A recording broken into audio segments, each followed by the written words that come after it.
This is Governor Larry Hogan, and I don't always have time to listen to podcasts, but I do enjoy listening to the Maryland Crabs podcast. Live from a grungy kitchen table located in Annapolis, Maryland's scenic and historic capital, it's the Maryland Crabs podcast.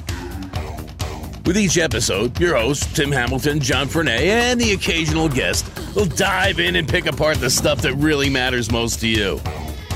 We're too lazy to actually solve any of these problems, but we can definitely stir the pot. From schools, politics, parking in the fire lane, to those horrible people who drive BMWs. And here with this week's episode, live from the kitchen table, Tim Hamilton and John Frenay. Hey, we're back again. We're at the Commons, and we're with a stranger, because I've seen you around, but we're here with former Mayor Michael Pantelides, and we wanted to catch up. We've been meaning to catch up with you since the election, and you've been adeptly avoiding us.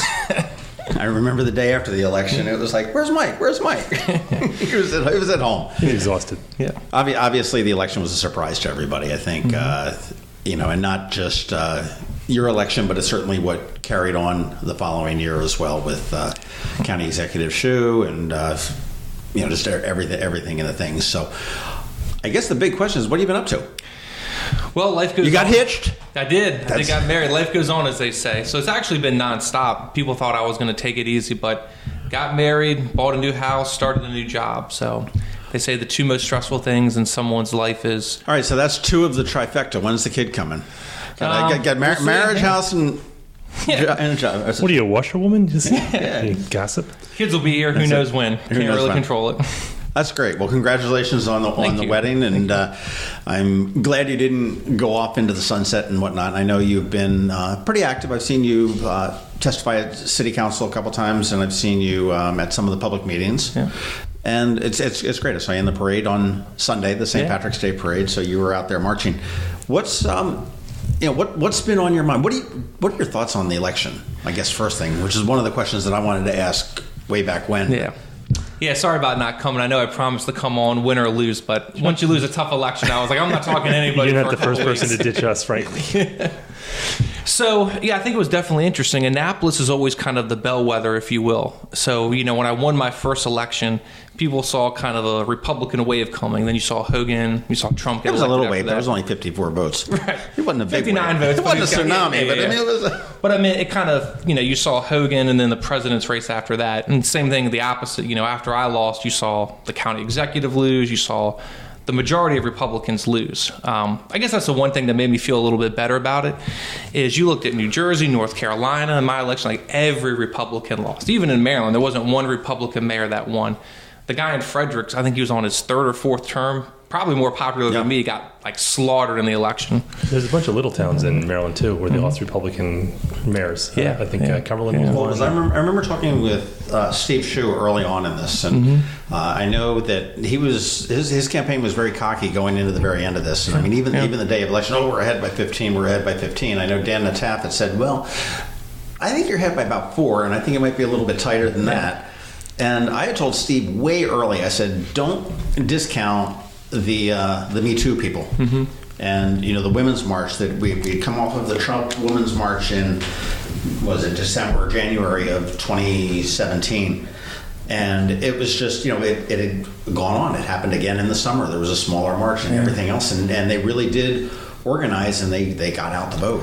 I think Steve got a lot of flack on social media for his comments about, turnout and Trump and everything else. But when you talk about the numbers, that's really what made the difference. So if you think about it, for example, in the last 3 city elections, not this one, the 3 before, every election was within about 300 votes. So Ellen Moyer's first one, when Josh won, when I won, there was only about a 200 to 300 vote difference. There was 2,000 more votes in this last election.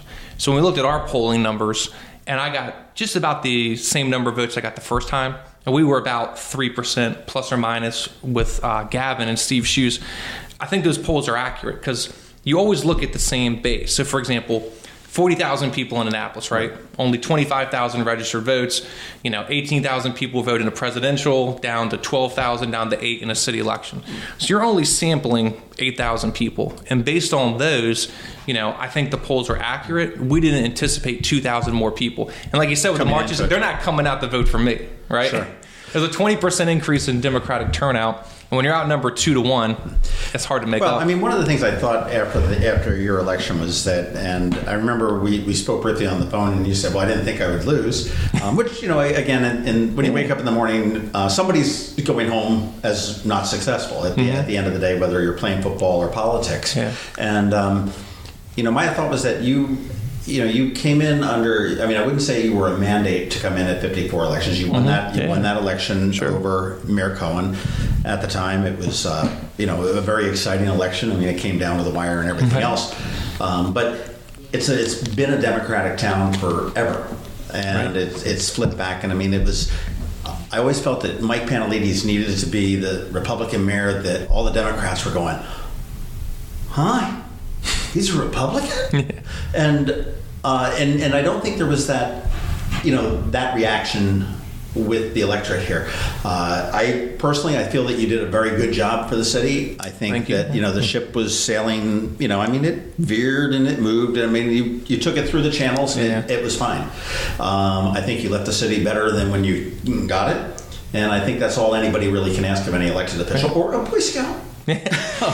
No, I appreciate you saying that. Yeah, I think the one thing too is, when you look at it, there was a lot of factors in my first election. I obviously came in challenging, I didn't get elected by a mandate, like you said, the votes, but there was issues that put me in office. So whether it was the 2 rounds of tax increases before, doubling the water bills, cutting trash to once a week, Crystal Spring, the Faucets building, there were issues. The Faucets building was the top one. Right, that kind of put me into office. So I thought I did a good job. I got my budgets passed, 8-1 in a town. And I asked somebody else, I said, name me one partisan thing I've done over the last 4 years. And they were like, I can't. So I tried to govern from the middle.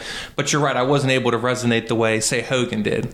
In terms of people were like, wow, he's done a great job. But he also Hogan takes a lot of heat from the Republicans. And who don't feel they call him a rhino. If you go into social media, which is the worst of all human beings, but he gets a lot of credit. Gets a lot of flack from Republicans saying that he's not conservative enough, and he's not pushing forward a conservative agenda. And he takes very little flack from Democrats, except for maybe the hardest of our left. He's not governing a red state. Yeah, right. He's governing a purple state. Let's face it. With probably a deep purple because it's a little bit closer to blue than it is red. And if he's going to be any kind of successful. He's got to, I don't want to say bow to it, but he's got to give, and he's probably got to give a little bit more to the Democrats than he does force what he wants on the Republican side. I think he was smart in the battles he picks. We've had governors in the past to kind of pick every single battle, but he has had a lot of success. Steve Shue could have learned from that. Exactly. Yeah, right. Steve picked battles he didn't have to pick. No, I know. Even Republicans are like, what are you doing? But if you think about it, from Governor Hogan's point of view, lower taxes and fees, cut regulations, the Bay Bridge went down, jobs grew. So he had a pretty, great record on the economy. And you're right, he didn't get into the super hyper partisan battles. Because they went on the national level, which I always tried to avoid, but they'd always creep into city issues and people would get obsessed with national issues when they weren't really relevant. There's only a couple minor times I'd seen in city council over the last few years where you saw partisanship creep in. And it was a couple minor things. Fred Payon was upset once about hiring an assistant or cutting an assistant. I can't remember. You're just staring, but he said if this was a Democrat, it wouldn't happen, which he knows isn't true. But then on the other side, I saw the assistant city manager. And then I saw, but when changing the elections, when they said to me we should put this on cycle, and we had Alderwoman Finlayson said, well, no, this benefits us, so why would we change that? Yeah. So, but those are the only times that I saw partisanship really at a city level, and everyone knows that there was some behind the scenes, the Paris Accord and some other things. But you're right. Like when I came in my first year, they wanted to strip the assistant city manager position out of it and strip my powers away to have a city manager form of government. That was clumsy. Right. But then, which actually was the best thing that happened. Right. When Gavin came in, Teresa got, I think, like a $40,000-$50,000 pay increase over her predecessor, and they were like, "Oh, that's fine."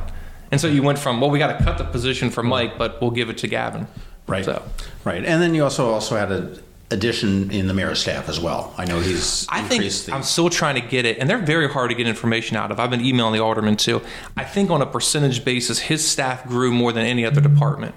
Meaning police and fire grew in terms of dollars, but on a percentage basis with the arts and entertainment, the liaisons, his physical staff grew more than any other city department. In a percentage Percentage term, yeah. That makes sense. I mean, we've got we've got the African American liaison, which I don't believe we had under you, did we? We had the African American Hispanic for the first time. They were part-time, and now they're full-time. Right. Okay, I know they were full-time. They were both part-time. But they're full-time now? Correct. Yeah. I didn't know that. Yeah. And I know that they've added there's a chief of staff, which you did not have. I had one. They wouldn't let me call it a chief of staff. They wouldn't let me change the name when Tara was there, and then now they did. So, no.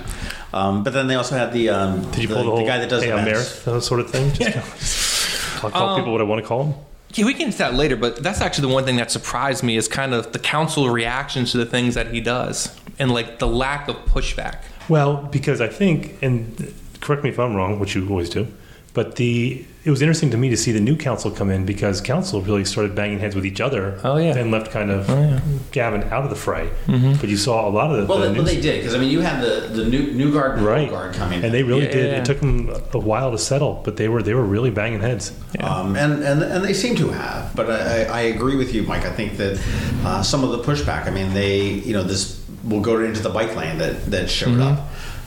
They didn't know about that. They didn't know about the recent firing of Chief Scott Baker. Yeah. And I get that they maybe don't need to know about it, or maybe they're not required to know about it, is what I'm trying to say. Yeah. But that's just sort of it just seems like, hey, we're making a major change in the way we police our city.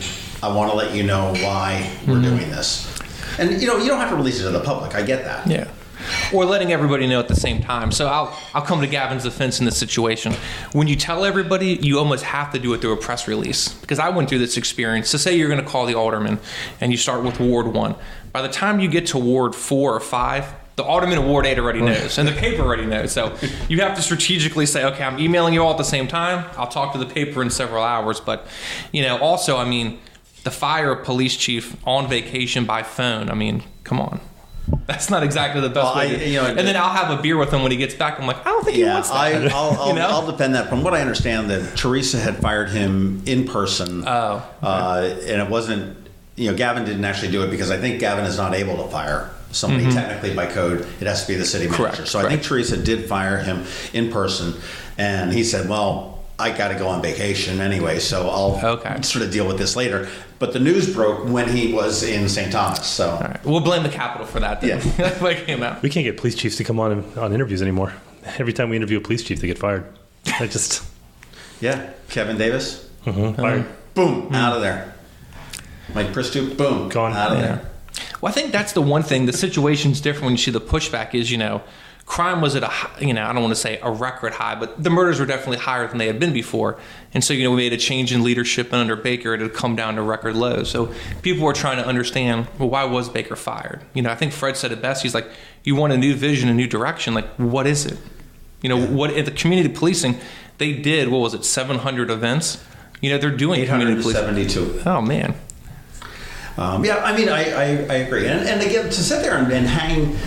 And I don't think it was necessarily very fair to hang it on Mike Pristu, the amount of murders. And I mean, the police chief is not necessarily the cause of these murders. And we said at the time, too, that things there. I mean, we're such a small city that small numbers. And when we're dealing with 10 murders, right? Yeah. All of a sudden we have 9. Man, I cut it 10%. It's it makes it real easy.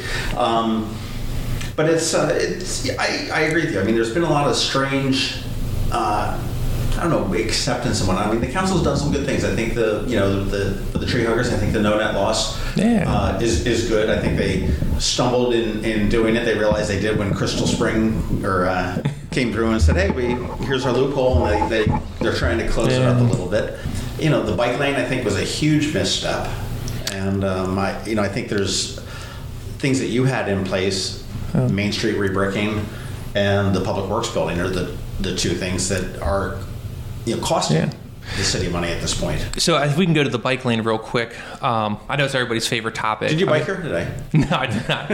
But I did bike to work every day. And I'll tell you the story about the electric bike. I did when I did bike to Mayor, which is amazing. If you've never been on an electric bike, it's basically like you pedal, but there's like a motor that helps you go uphill. Oh, lazy biking. That's great. It is actually, it's great. I bet you Alex Plano's head will explode if we talk to him about this. Yeah. Let's talk about it with him. They're electric charged. Yep. Except when you go downhill, you go really fast and it's kind of hard to slow down. So, but with the bike lane, I mean, I remember talking to Ross about it, and they had a discussion in the last budget. The mayor said, I'd like to have money to redo or to do a bike lane, right? And they said, Gavin, no, we're not going to do it. We understand you want to postpone it. You can have money to study it or redesign it. And he goes, I understand. I hear you. I respect your opinion. But then he did it anyway, right? And it's kind of the same thing with the music festival. I remember, I think Sheila looked at him and said, where's this money going to? Who's paying for it? Are we on the hook with liabilities?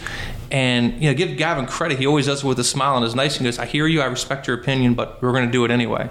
And they just all kind of nodded. We're like, okay. Yeah. And I was like, if I did that, man, I'd be out in the street. Well, the problem with the bike lane, and we told him this, we said it was just very clumsily executed and poorly defended. You don't defend an idea and a concept that you kind of ram down everyone's throats on the Eastport Forum by, having employees, government employees, city employees yelling at people on the forum. It was a very bad idea. Yeah. And, he lost the business community, which was a lot of the people who were behind him in the beginning, and he lost pretty much everyone with that. Well, he never told them, and that was his whole thing, is we're going to bring the community together, right. And then a week before you're going to do it. But I think the thing that really cost him at the end is people aren't forgiving, even in this town. If he would have come and said, look, I ran on a platform of change, I made a mistake, I should have had a public hearing. But when you guys interviewed him before with Alex Klein, he was like, I don't regret doing it. I'm glad we did it, and we still have. He just doubled down on it. In his defense, and then it came up. It came up a couple. But in his defense, I believe in taking risks. Calculated risks and trying things and failing and trying again.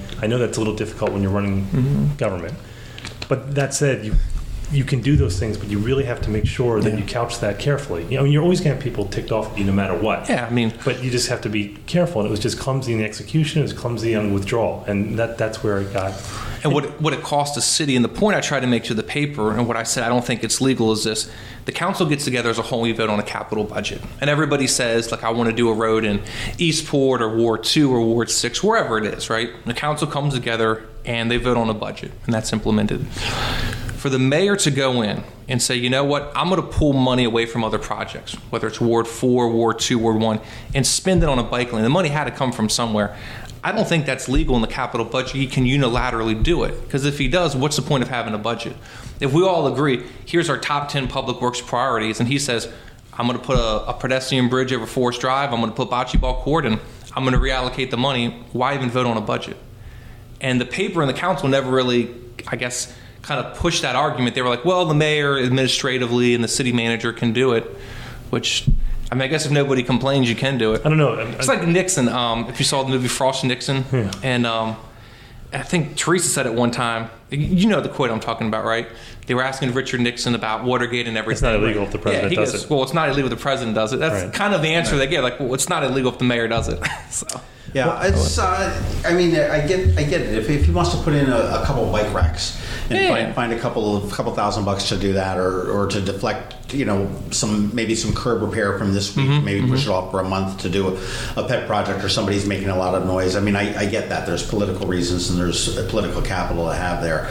This is just crazy. It was. I was in Manhattan over the weekend, and they have the bike share up there. I think you sign up for $100 a month or something like that, and you have unlimited bike usage.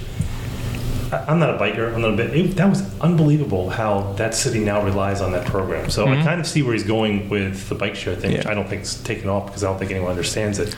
But when I saw it in operation, and a little bit in DC, but especially Manhattan, I was wildly impressed.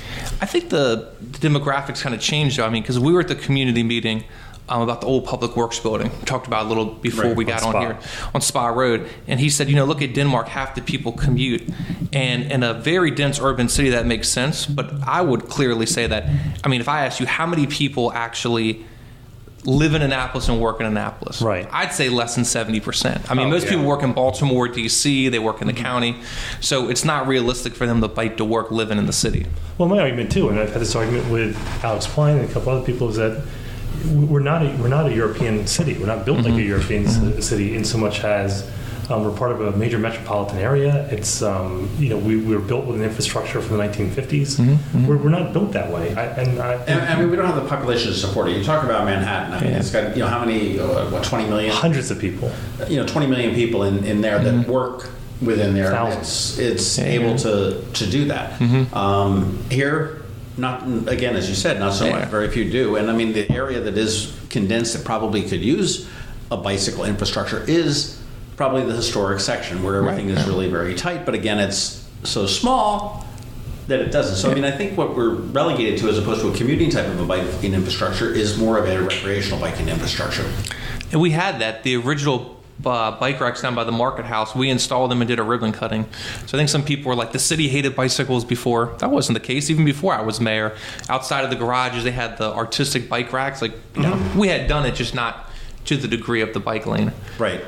Well, it's interesting to see how that goes. And again, the biking study that they did is very valid, but it did not, you know, anywhere I looked at it, it didn't include a wrong-way bike lane down Main Street. Yeah. You know, if it was up Main Street, it's fine. But I think the critical part, and I think you can probably agree with this, is we'd love to get the cars off of City Dock. I think that's everybody thinks the same thing. I hate biking in general. And Sorry, I think, Alex, I do. You know, and whether we have a parking problem or it's perceived, and I do believe it's perceived for the most part, you know, Hillman needs to be addressed. Yeah. And that's, you know, and I think that is the key, personally, to solving, I don't say all the problems, but you build Hillman, you expand it a little bit. I mean, new technology has been there, the way they can, you know, I know this garage right here near her Knighton, you can park on the ramps. Hillman doesn't. Hillman's got dedicated ramps that go up. Yeah. But this one has wider ramps and you've got cars that line it.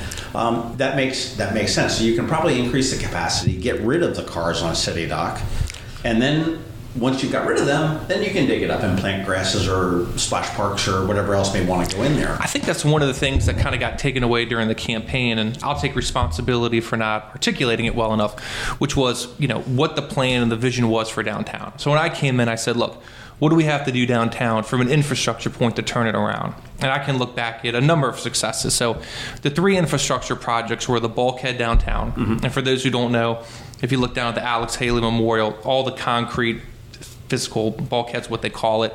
I mean, the concrete was falling in the water. It was terrible. So we rebuilt that on schedule and $1 million under budget. Then I said, what's the next piece of now, if Donald Trump was our mayor, it would have been a big wall. And we would have solved all the... Speaking of how big, you know, it's actually Chesapeake would have paid for it. Yeah. It's actually like, I think, 50 or 65 feet deep. I mean, it's a massive, massive bulkhead underground versus the top. I remember they were monitoring the seismic activity when they were drilling the piles for the historic buildings to see whether they would fall down. It shakes. And so that was number one. So we did the bulkhead, great success. Number 2 was Main Street. And not to bring up the bike lane again, but construction was supposed to start on Main Street in February. It would have been done, everything was paid for. And the mayor decided to push it off, which, you know, like the old Fawcett's building, mayors have a right to come in and change the way we do things. We'll talk about the cost of his vision later. The third one was the Hillman Garage. And so my whole thing was, you know, we're not against putting parking downtown, but you have to fix the parking problem first. And so we did a number of things. You know, we passed legislation so private people can rent their parking spaces to the public. So if you're coming down here, what happens at 5 o'clock? All the businesses leave, right? All those spots are open, but no one's using it. So there's a lot of private parking on lots that you can now do. You just pay for it. You know, the businesses make money, the residents have a place to park. So we're trying to work with the school system at Green Street to use that after hours. So my whole thing was, look, you rebuild Hillman Garage, then you can do the park downtown. But I think you can't do it out of order. And I think that's one of the frustrations people have is, you know, there was an article that came out about the record level of flooding. And then the very next day it was like, we're going to put bocce ball. And it's like, what's the point of doing that if it's just going to flood? Like, it's not all parties. You have to figure, let's fix flooding, and then we can do all those other things. Right. And so if you look at it, those were all put out. But to go back to the cost, and I asked the capital and other people, I said, what is the cost of the vision? So for example, I hired an engineer, an architect. I said, we're going to redo Main Street, right? I pay them money, they come in, they redesign it, ready to start construction. I now come back and say, I don't like that plan. I want sidewalk cafes. I want you to re-engineer the tables and everything else. The engineer's either going to say, no problem, I'll do it for free, or say, you got to pay me again to redo it. Same thing with flooding downtown, which I'm very concerned about. We had money for flood mitigation from Governor Hogan to work to design it. Those plans had to get redrawn for the underground parking garage, the Hall of Fame. Now that's not there, so we have to redraw it again. Or the Public Works building, you know, that's $4.5 million. Is an architect or engineer going to say, oh, we'll do a whole new building for free? So you add up all of these costs and changes, there's a dollar amount to it that nobody really understands or knows about. Can I interrupt real quick? Sure. You just mentioned something that just triggered me. You said you had money from Governor Hogan. And the city has had a substandard, what is it, $67,000? Sure, $67,000 for decades, which has been a bargain for the state. And we didn't get it this year. Do you have any insight onto that as to why that might? Don't know. But if anything, it actually kind of worked out in the city's favor, because once it was taken away, we ended up getting more money. That's true. At the long term. But for the first, we're not going to get it this year, and next year we'll cover last year and this year and this year, or next year and this year. So I didn't know whether there was any insight as to why. Now, did you have to request that every year? Yeah, as far as Yeah, I think the only thing, and I don't remember, want to speak for the governor, was something about mandated spending, which you see at the state level, they always put in, you have to spend money on this. And that's kind of was one of his things in the campaign is, not always mandating more funding. But, in addition, so we always got the 367 is we got the $1 million for flooding. He doubled our Safe Streets money. So when you would ask for things that you need them, the governor was always very receptive because he lives here. It's like I told all the people, I said, look, when I speak to the legislature, I'm like, I'm your mayor for the next 90 days. He lives in public housing in the city of Annapolis, to be honest with you. I never thought of it that way. That's a good point. Yeah. When we talk to him, we joke. He says, I do. It's nice. So looking at that, and we always do this whenever we talk about Annapolis, and we always end up with the downtown, with Ward 1.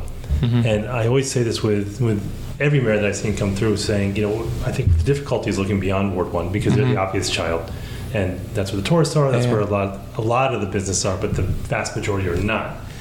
So when we just mentioned and said, a pedestrian bridge over Forest Drive, where people joke about that, but I think it'd be a great idea, because if you go down Forest Drive, and I know that's kind of a mix of state and county and city, and it's kind of a mess, but I think I hear that from a lot of people outside of Ward 1. You'll hear it in Ward 8, which are, they'll complain, but they're kind of Ward 1's middle child, so they get a lot of attention too. But what about the wards that don't traditionally get the attention, and because a lot of votes don't come out of those wards? I'm not saying that's not why they get it, but 4 it comes to mind, 3, 5 and 7 come to mind. I mean, they tend to be. They're bedroom communities for the most part, and they're not there. They're not making the noise.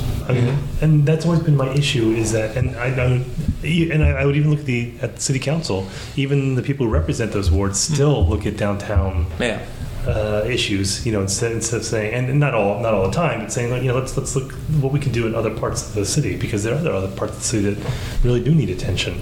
I always say that it's never more evident to me the differences until you see plowing and you see sidewalks, and not to. I'm going to say it. The St. Mary's sidewalks are leading us. They're pristine and they're shoveled and everything. And that always amazed me in the winter. And the kids in Annapolis Middle. When we get a big snow, the Midshipman Action Group goes into full force shoveling the sidewalks of Ward 1. Yeah. Well, they live down there, and Ted Levitt will give me free donuts, and I would take it out to them. So it was. I miss Ted Levitt. Yeah, he's a great guy. Yeah. You said, I think he was your most listened to podcast. He was at one point. Yeah, he was. Yeah. That was a lot of fun. He's enjoying his retirement, that's for sure. And then his dog Maddie and his Beth doing a lot of traveling and everything else. Food. Levitt was down at the Market House at one of the iterations of the Market House. He had his thing. What are your thoughts on the Market House? So, you had your own iteration. Yeah, I did. Rather inherited, though, in the terms of, the lease went through my entire term. So, you obviously saw the post I did on Facebook. Overall, I think the food's good. I encourage people to go down there. I think it's going well. My concern was the deal that the city got and kind of, how it was rolled out. So, for example, the one thing, and I try to document everything. I know I sent you guys a lot of emails, is Gavin said something like, we finally have a profitable market house that is, thriving and making money for the city. And I'm like, you didn't pay any rent this year, and it was closed after delay. How's hard? But if you think about it, I believe in 2003 they were paying somewhere around $30 a square foot. And then now they're paying $18 a square foot. So I think people's concern was, the mayor's business partner got this, he's paying half of what people paid in the past. They paid no rent this year. And that was actually my favorite part of watching city council, is the way they approach it. They're like, it's better for our cash flow and for our business plan if we don't pay rent this year. And they're like, yeah, that makes a lot of sense. And I'm like, What about the city's cash flow? And then they got a liquor license. So, my thought is, I like the layout. I think the food's good. I just think it's concerning when they're closing a few days because you're not paying any rent. You have a liquor license, and you can't stay open 7 days a week. That's a big concern for me moving forward. Well, I think that it's there's certain issues there. I mean, and they opened late. I get they opened in August, but as with anything, I know I've had one restaurateur told me that in the dead of February he'd pay me to eat in his restaurant if I'd sit in the window, and he'd buy my booze if I smiled and looked like I was enjoying the meal. And winter is tough for any business in Annapolis. We don't have the tourist trade that we do. Downtown Annapolis is not overly well supported by the people that live in those outlying wards. I mean, there's not people that are flooding there. They are, like it or not, going to town center. They're going to the mall. They're going to, shop at Growls. Right. And that's a real concern of mine. Can they survive? I mean, there's a lot of. I think they can. The last tenant survived, and over the history of the Market House has been turbulent, but people have always found a way to make money. I think. Yeah, but it's always been heavily subsidized. Sure. Matter of fact, I'm going to say that I don't think you can have a business in the Market House and not have it subsidized at this point. I don't know how the previous vendors did that before 2003, because and sometimes I wonder if we were waxing nostalgic about that. Like everything was like, oh, it was awesome, it was great. And then I wonder, was it as good as we remembered? I mean, I don't know if it was. You said that it was kind of dungy, but that was its charm. I don't know. You know what? I hear people say that about Times Square too. I said now it's all sanitized. It's like it's like Disneyland. I'm like, do you remember what it was like before? It was pretty shitty. Times Square was pretty lousy. So maybe we're not romanticizing it, but I wonder how come the individual vendors were profitable then. But I just don't like, and I'll give every mayor from after Moyer a pass on this, because I think they inherited an incredibly bad decision on every possible level, and I would love to do a 3-hour podcast about why that was such a bad decision in 2003. You can have me on and I can tell you the history of it. But so every mayor since then, I'll kind of give them a pass, because you were given a white elephant and say, all right, fix this. And you're like, well, what the hell am I going to do with it? Because I understand why the business owners and the restaurateurs downtown are pissed, because they're competing with business that doesn't pay full rent and has a liquor license. And so I would be pissed if I were them too. On the other hand, I don't know how you can make any sort of money in that place without a subsidy. So I'm kind of torn. It's an interesting thing. I'll get to the subsidy about what the other businesses are getting out of it. I was talking with a local business owner. We were talking about the Market House. I won't say who it was, and they were complaining about it. I said, he's like, you want to know the real benefit? He's like, you want to know the real impact downtown? I was like, what is it? He goes, it's lowering all of our taxes. I'm like, what do you mean? And he told me, like, there's a lot of business people downtown that have appealed their property taxes based on the $18 a square foot. So residential housing, you go in there and you say, all right, my house is $400,000 or $500,000. Here's what my neighbors pay, and you can appeal it. So I know for a fact, you should talk to the guy from Storm Brothers. I know he's done it. A number of the other businesses have lowered their property taxes because of the Market House, because it's a formula. I did not know that. You should research it. That is fascinating. The Capital should too. That's so interesting. So that's like sort of like having a so what's the cost? Now the taxpayers are doing it, because you go in there and you say, well, my neighbor's paying $18 a square foot. This is what my property tax should be. Wow. I'll talk to you guys offline after this and mention names to tell you who's making out. Interesting aspect. But that goes back to what's the cost of it. And just the last thing on the Market House and the closing date, if somebody goes somewhere and it's closed, that's all you're going to remember. So if I went down there on a Tuesday and it was closed, and I'm like, I kind of want to go somewhere to eat. Someone says the Market House, like, I went down there, I think it's closed. Yeah. No, unless you're looking for the sign and make a mental note. Right. It's not. But I will say the food is very good. I went down there and saw Jody. I'm like, what do you recommend? I had like the tuna bowl. It was delicious. So people should go down there. The food is good. We've been there a bunch. I do like the iteration. I like the fact that they're serving beer. I think that's. I think we didn't have like the shishi beer though. I just want more light. Everything with else. all the corn syrup in it. I like my corn syrup. You watched the Bud Light commercial too? I did. And I ran into the mayor a couple days ago, and I said, you may not know it, but you're in an election. It's not your season yet, but you are. And I said, you got to get something going, because right now all you got to hang your hat on is the bike lane and a tax increase, which is not resonating very well with anybody. And you held the line on taxes. I mean, obviously the mayor has spoken out against you as far as increasing the unfunded liabilities in lieu of holding the line on taxes, and made the argument successfully, obviously, that we needed to raise the taxes. Where do you stand on that? So when the next budget comes along, I'm going to go down to City Hall and just completely destroy that fallacy in that argument.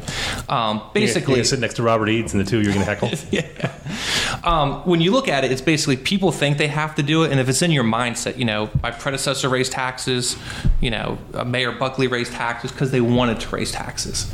Right? It's not a necessity. So you talk about unfunded liabilities. You just look at the facts, and I sent that to the paper. I said pension contributions went from 9% to 18% under my watch. Right? I doubled what the city pays for people's pensions. Gavin's went from 18 to 22. So not to bore people with math, that's an 11% increase. So even if Gavin raises it 11% every year, that's still not as much as what I did. Right? And so he's kind of playing, well, the pension's not fully funded. Well, look at pensions across America. There's no pension that's fully funded. Right. And then adding to your staff and everything only makes the contribution greater. So if you look at it, I don't believe we had to raise taxes. And I wish I was a fly on the wall when they had the budget hearings. Because, when I came in my first budget, they said you have a $7.5 million structural deficit. I had to work my way out of it. 10 days before my election, they signed a collective bargaining agreement that said all city employees get a 10% pay increase. Well, if you know anything about city government, the number one cost you have is salary and benefits. Right. So here I come in, right? I didn't know. I had a $7.5 million shortfall. I had to come up with a 10% increase, the doubling of the contributions to the pension fund. So I was kind of dealt a bad hand, if you will. Gavin had lots of advice. Jared Littman was consulting him, all the past mayors. So for him to come in here, and he even had press conference with the Democrats, like, oh, the budget's terrible, and say, well, we have to raise taxes. I can show you by the numbers you didn't have to raise the taxes. And I'm working on a project now. If you look at the percentage basis that the budget's gone up under Ellen Moyer, Cohen, and everything else versus the county or the state, it's vastly different. I mean, think about it. Why is it Annapolis every single year has to raise taxes and Anne Arundel County never raises taxes?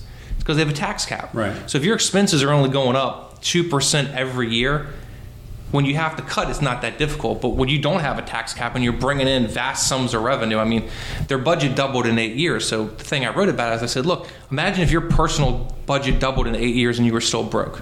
You have a spending problem. And, when you look at the budget and say, we don't have any money, and the first thing you do is say, well, we'll give the city manager a $40,000 increase, or we'll hire an arts liaison, or we'll hire a city poet, right? We're going to put on a music festival or do a bike lane, right?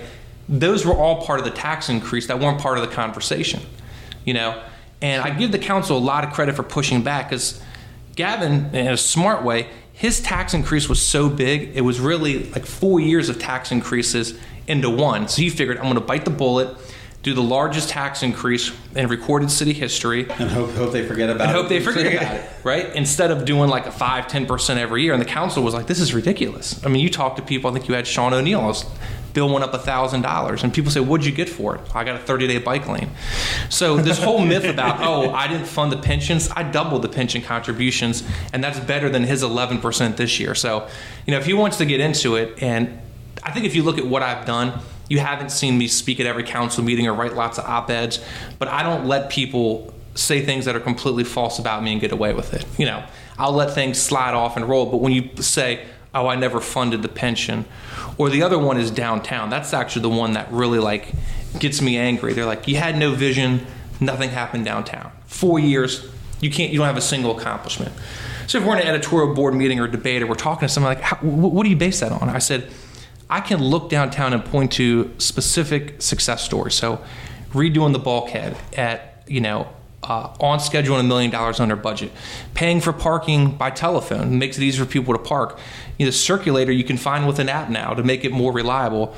The faucets building got done. I'm the only mayor in the last 20 years to have the Market House open every day and making money. You had a pocket park sitting vacant forever. Now there's a building that went in there, there's a Mission Barbecue. Yeah. There's a Mission Barbecue where the Stevens hardware store was. The old rec center has life to it. My plan was to get rid of vacant buildings. So I could plan to redo Main Street and say, here's all the successes I had. And I think from Gavin's point of view, and I'll come to his defense, a lot of people give him grief. You can't expect him to, completely redo Hillman in a year or downtown. But I think what the Capitol needs to do in the public is hold him accountable. So 4 years from now, if Hillman Garage is not under construction, if the flood mitigation plan is not being worked on, if there's no green space downtown, what do you base it on? Like you said, you ended the Main Street project, you had a bike lane. What other successes have happened downtown? And part of the debate is we tried to highlight that, but it wasn't necessarily about, facts and accomplishments. It was sometimes about style and the big vision. People were like, I love this vision. I'm like, well, what is it? I mean, if there's not if there's not a damn Ferris wheel by the end of the term, I'm going to be pissed. He kind of doubled down in your last debate, though. Remember, he said, he was so serious about that, and it goes back and forth as to whether, and you and Tim and I have had this argument. Say this. I'm a pretty reasonable person. That was a real deal. It was dead serious. Now, I don't know that he was planning on purchasing it, or renting it or something, but he's going to do it and try it. I do love that he's got ideas. Yeah, no, we all like it. But so go back to the Ferris wheel. He called us the next day. He goes, I'm going to talk to you despite the fact you two almost cost me the election. Yeah, that was the one thing that I would actually call a lie, because we went through, and I don't want to badmouth the paper because, they don't like us very much. You sound salty. Well, I mean, I don't blame them for not liking you guys. I mean, think about it for a second. Either. You have something like 100,000 social media followers on Annapolis. Mm-hmm. I think they're at like 20,000. You have 5 times as many. And if you look at the comments, you guys are beating them on social media. So clearly, and you're breaking news before them sometimes. We like them. Yeah. We like them. Yeah, I like the comment. But if you go back to it, and I try to tell them, I said he was serious. You look back at a podcast he had with Scott McMullen. In 2015, he talked about doing a Ferris wheel downtown in detail. Now, granted, it was on St. John's campus. He wanted to do a big festival. He said, we'd have a Ferris wheel. It'd be great. Right. So he's talking about it in 2015. He talked about it on your guys' cast, and the paper just said the joke. They didn't quote everything else he said about, well, it could be 2 years, pay with concessions. And then at the debate, I called him. I said, if the Ferris wheel is a joke, is the carousel a joke, the ice skating rink? He's like, they're all ideas. They're all on the table. They've all been out there. And then the last one you had was... What about the bike lane? Is that it? Yeah, right. And then he said the last one, he's like, well, I said I wouldn't buy one. I never said I wouldn't rent one. Right. And I mean, so my thing is, the paper kind of covered for him. He backpedaled. He was serious. I mean, own up to it. We all say things we regret. I will say this. You just brought up the debate. It was interesting to me. We mentioned this a few times after that. The two of you had more debates than I remember in any mayoral election. Mm-hmm. And it got to the point that you guys were almost in a rhythm with each other.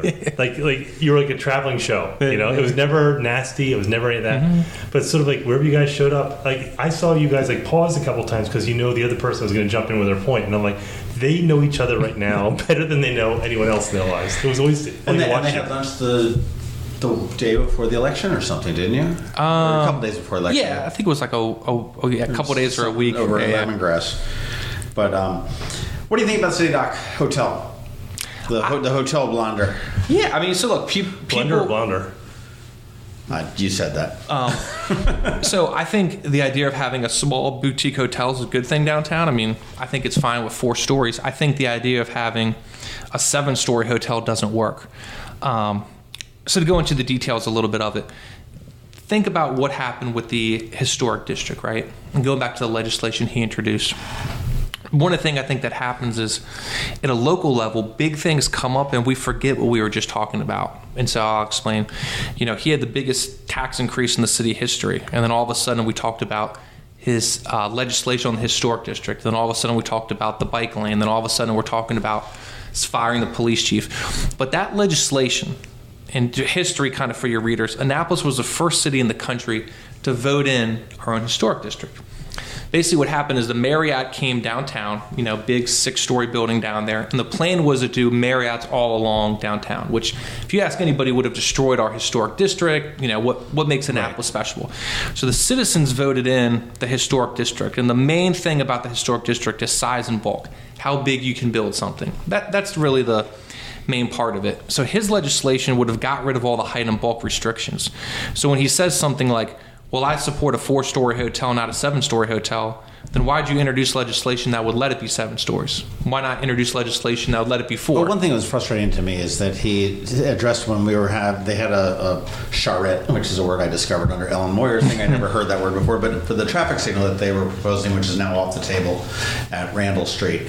But that's off the table? Yeah, I didn't know. I actually wanted to do it. I was talking to friends in the construction industry, builders that I know, and I was like, how much would you charge for a traffic circle? They're like, $100,000 at the most.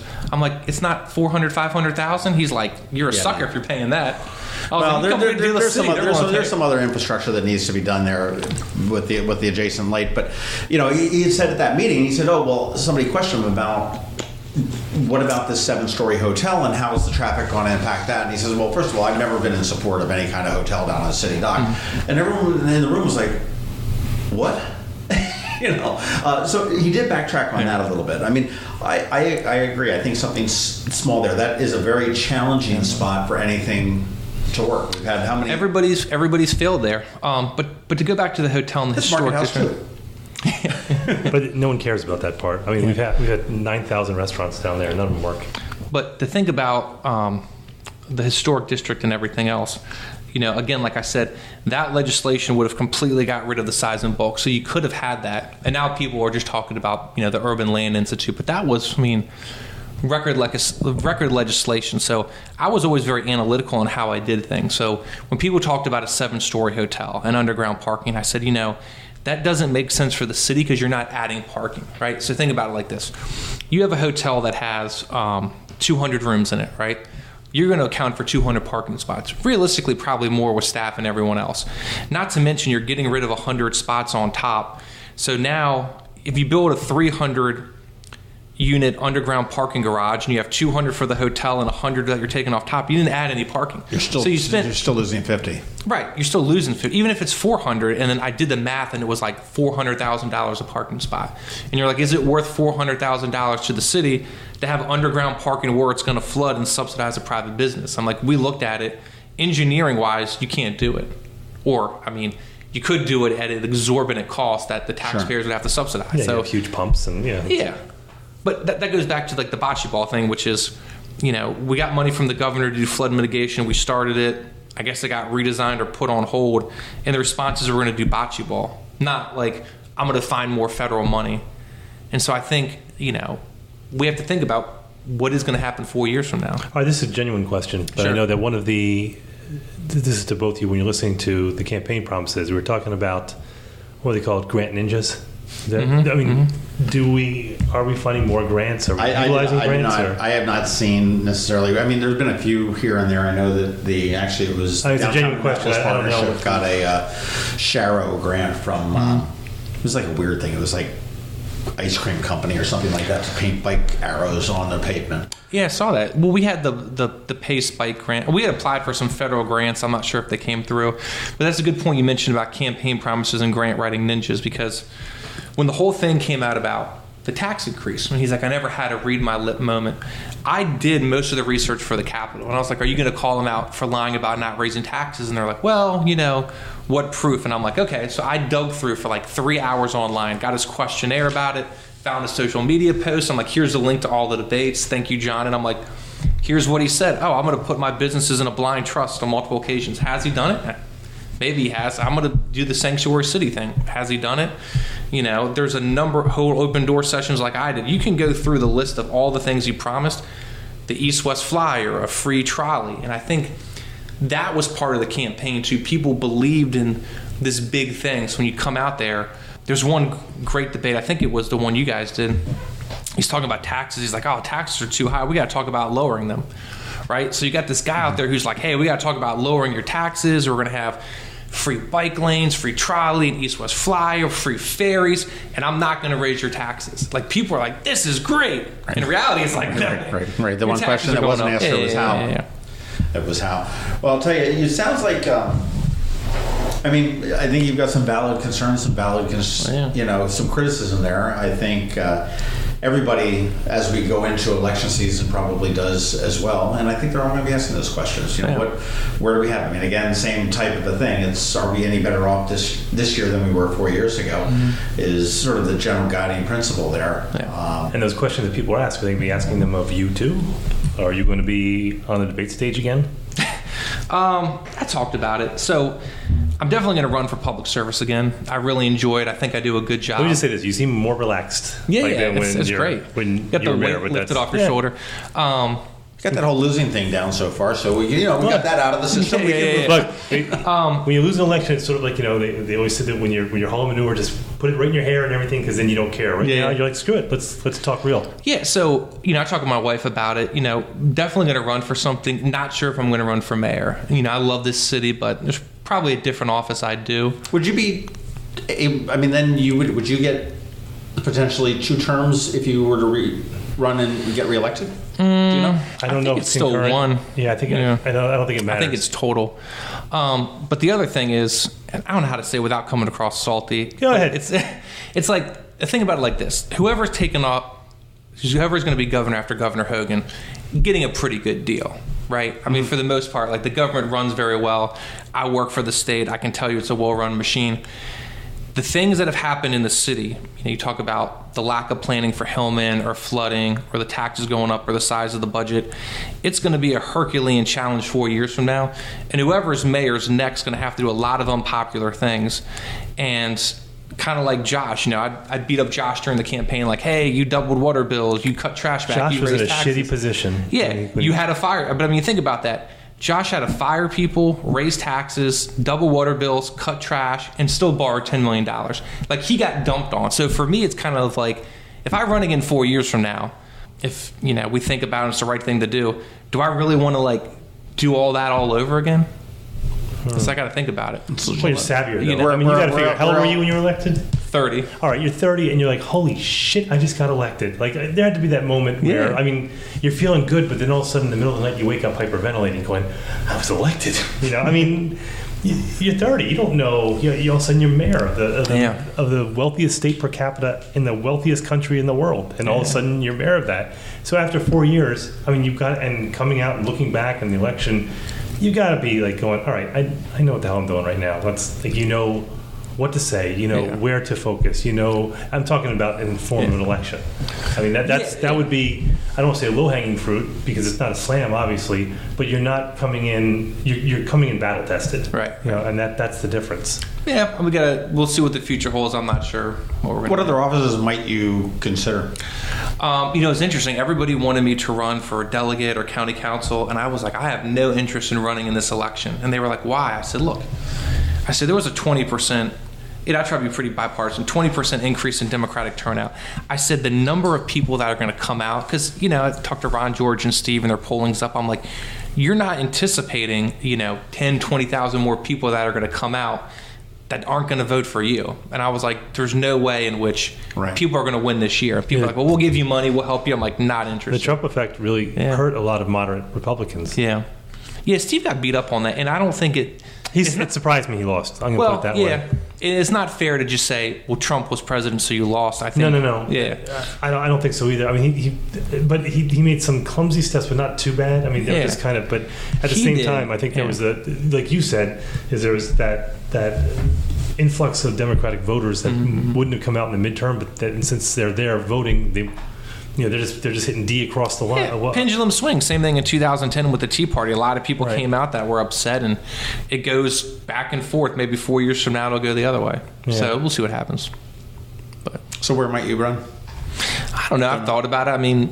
You could do delegate, county council, something like that.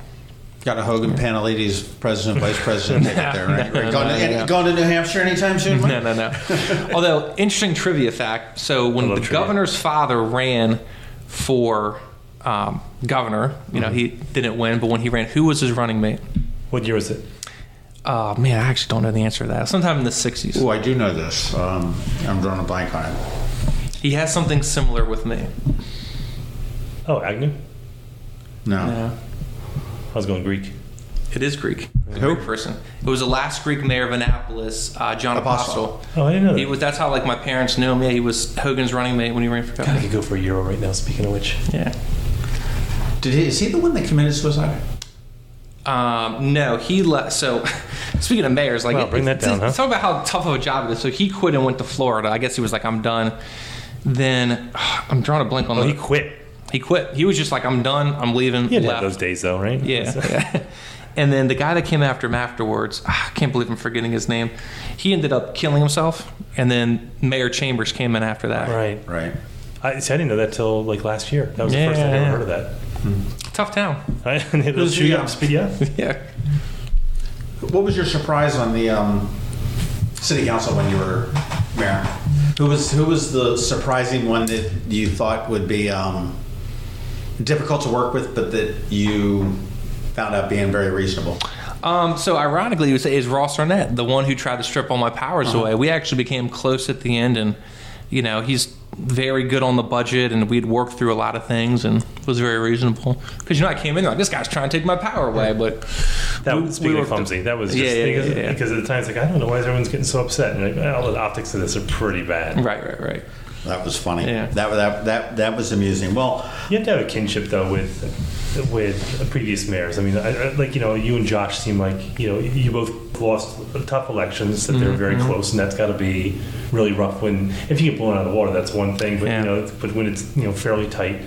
But even looking at Gavin now, you have to have some sort of brotherhood because you understand what he's going through, and so even if you disagree with it. Like I said, I was in a community meeting and I came to it late. I thought Alderman Rodriguez was going to be there, and the mayor was too. And it was with 3 or 4 community associations, and it was talking about the land swap. So we have a public works building, which is partly condemned. Plan was to rebuild it. The mayor said, I don't want to do it. I want to put up residential housing, which for any mayor to propose more housing in Annapolis typically doesn't go over well. But he wanted to flip it with the spot on Forest Drive, right at the intersection of Hilltop and Forest. It's where that church sign is, where the power lines are. Right, where the American Legion is. And people like Trudy McFall was there and just grilling them. I mean, she went in there and was like, well, what's the land difference? I mean, it's $3 million. Right. So from my point of view, I'm like, wait, we're swapping land with them because that land is much more valuable. So the developer is going to get $3 million profit. What do we get? It's like, well, they'll build us some pedestrian bike bridges to offset the cost. And I'm like, I get a bike bridge and they get $3 million. Hey, I'll build you 3 bike bridges. Let me do that, right? Make $40 million. But she went in there and she was like, this is so old Annapolis, not one Annapolis. You're taking a public works building, which nobody wants in their neighborhood, and you're putting it in a black neighborhood, backing up to it. How would you feel if you had public work trucks in yours and just like laying into him? And I was like, man, I do not miss being up there right now, with all the grief. But she brought up good points, but I still watch council meetings. You miss it, but... Do you miss Robert Eads? Huh? Do you miss Robert Eads? Nah, I don't miss. I love Robert. I would be at home, and I would get a text from John. And he goes, you watching council? I'm like, no. And he's like, Eads is coming up. And I'll just go and take the remote from my kids' hands. And they're like, what are you doing? And I'm like, and they go, oh, this guy. And we just watch. It was... Yeah. I'm sure it sucked for you, but for us, it was great watching. There used to be a guy, and I don't know whether Josh had experienced him, but I know Ellen did. He would get up and, because you get 3 minutes to speak, whatever you want to speak about, as long as it's not on the agenda, and he would recite Shakespearean soliloquies. Get up. I would have enjoyed that sometimes. Shall I compare thee to a summer's day? That one, right? Yeah. And he looks around at all the council. Thou art more lovely. And everyone feels a little bit awkward. It's like, okay, don't make eye contact. But it was kind of funny. What happened to Santa Claus? A little bit of levity. Frank Bradley, he's still around. Is he? I haven't seen him up there for a while. Yep, he was Santa. He was Santa's helper this year. We'll edit that out. I'm not ruining no kids' Christmas. All right. Yeah, for all of our kids listeners. All right. Well, I'll tell you, Mike Pantelides, thank you very much for your insight. Always valuable. Good luck in your next race, and we will want to keep an eye on that and see whether it might be in the city of Annapolis or elsewhere. It's not with Governor Hogan. Do you think Governor Hogan's going to run? I honestly don't know. And I had this conversation with somebody the other day, and I said, it's a different dynamic because you don't control your own destiny. So here's what I think about it. If Governor Hogan runs and he faces Donald Trump in a head-to-head race, I think he wins. And the reason I think he wins is if you look at Donald Trump, he only got 30 to 35% when he ran the first time. So you figure that means 65 to 70% of people voted against you, even in a Republican primary, right? So how did Donald Trump win? You had 17 people splitting the vote, right? So there's always going to be this, let's say 50 to 60% block that probably doesn't want to vote for President Trump. So if it's the two of them head-to-head, I think you can win. The challenge is, if you start throwing in Marco Rubio, John Kasich, and you start splitting up that anti-Trump vote, it makes it too hard. Here's my position. Well, first of all, Kasich will declare his candidacy on the 21st in Washington, D.C. There's my prediction. See if that comes true. About 7 p.m. Yeah. Anyhow, but I think Hogan will get in on it. I don't think he'll win. I think that... Why is that? Because I think you've got to go back in a long time in history before you see a party dump an incumbent. It was 1865. He's got 90%. I mean, it's a long time. It's very rare to be almost unprecedented. But I think that Hogan would be wise to go in there and come through as this non-Trump candidate. Here's a guy that's able to work in a predominantly blue state as a red governor, moving it to the purple, working for both sides of this thing. He could go head to head with him, and he could do very well with them. I mean, he wouldn't be like O'Malley going like, "Can I talk now, please?" You know, oh yeah, that was great. You know, I mean, you know, he would get in there, he would mix it up, okay. And coming out of it, even though Trump might win that nomination, they're going to remember Hogan. And I'll tell you, if Trump were to win a second term, which I do believe he probably will. You think so? I don't know. I mean, with Biden coming in, maybe not. But I mean, my concern with Biden is he's very old. He's 2 years older than Trump. I know. But okay, that's my concern. I mean, I was talking to a Democrat friend, and they were talking about. You got one of those? I got lots of Democrat friends. I've appointed lots of Democrats to boards and commissions, and we were talking about who to win. They were saying like Elizabeth Warren and all these people, and I was like, if you would have beat Trump, I was like, you need the most boring, plain, vanilla person you've ever met. Like, not to say Al Gore's boring, but somebody like that. Like if you get Alexander or Ocasio-Cortez, someone like that, yeah, Trump's going to win a landslide. But if you get just a boring guy that has no personality who's like, hey, I'm going to be a bureaucrat and get the job done, I think they would beat him. But it comes down to... What do you think? I don't know. It comes down to a numbers game, and this is what I've preached online, is that, first of all, it's going to come down to the debates. That's where all the action is going to happen, and Joe Biden can handle him in a debate. Which was amazing. I mean, if you look at the last presidential debate and the primary and the other ones, I mean, the things people said, like could you imagine Gavin and I saying those things? Yeah. But that's mind-blowing. So Hillary won... She had a 3 million vote win, essentially, with the popular vote when it comes down to the Electoral College. The reason that he won the presidency was because he won the Electoral College, and the reason he won the Electoral College is because he won 4 key districts in Wisconsin, Michigan, and Pennsylvania. And he won a combined 50,000 votes. So he won by 50,000 votes. He has not grown his base at all, and it's even shrunk a little bit. He would have to maintain his entire base right now and have everyone vote for him who voted for him before, not have any more Democrats who came out. And the reason that Hillary lost a lot is she would have won by more is because Democrats assumed she was going to win, so they didn't go out to vote. So you'd have to keep the voters he had.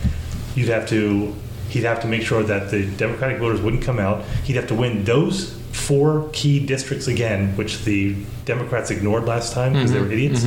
They're not going to ignore it again. In fact, look where they're having their convention in Wisconsin. So I'm not saying that he won't win. I'm just saying it is going to be incredibly difficult uphill for it. But then again, I think if you look at the Democrats are going to split that vote down. I mean, I think you're going to get it watered down, like you said. In what? In the primary?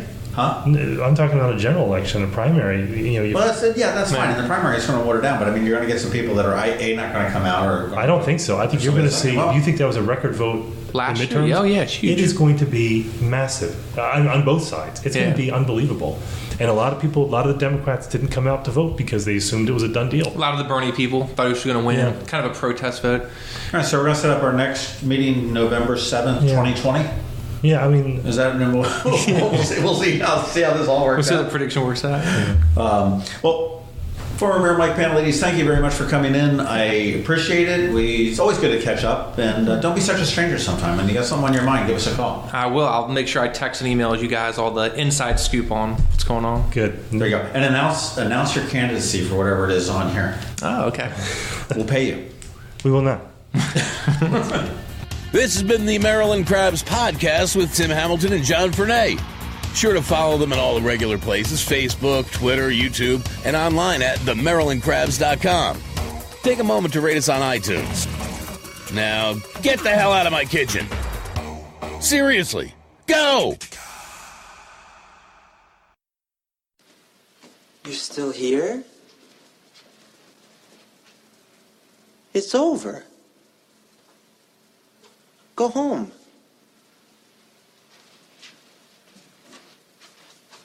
Go.